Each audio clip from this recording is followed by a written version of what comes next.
الظَّانِّينَ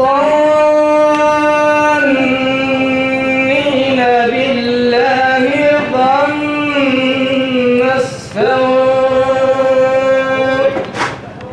Geçen hafta Bozluğumuzda üzücü bir olay meydana geldi. Hepimiz onun üzüntüsü ve tesiri altındayız. Şunu vaat etmek istiyorum. Hiçbir zaman şu ana kadar alışılagelmiş, yalan, vaadinde durmayan, her türlü Bizans oyunlarıyla halkı sadece oradaki koltuğa oturmak için değil, gerçekten halka hizmeti, hakka hizmet anlayışıyla oraya gitmeye çalışacağız. Rabbim 30 Mart gecesi bu seçimin ilçemize, ülkemize hayırlara vesile olmasını Cenab-ı Allah'tan niyaz ediyorum. Huzur gelecek, Hüdapar gelecek, huzur gelecek, Hüdapar gelecek, huzur gelecek, Hüdapar gelecek, huzur gelecek. Bizim bütün işlerimiz inşallah hayırdır ve hayır olacaktır.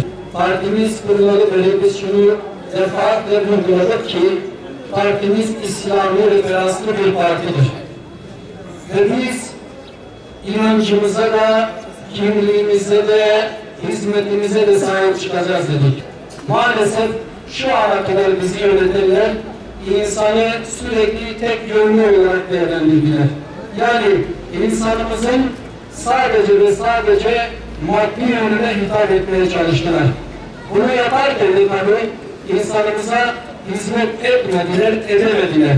Ya kendi ideolojilerine, ya yandaşlarına, ya ailelerine, ya aşiretlerine hizmet eder oldular.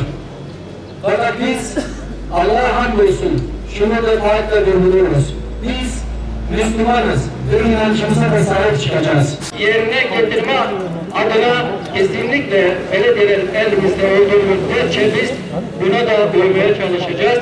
Bu hassasiyeti göstermeye çalışacağız inşallah. Allahümme salli ala seyyidina Muhammedin nebiyyil ümmi ve ala alihi ve sahbihi ve sellim. Rabbim hayırlara vesile olsun inşallah.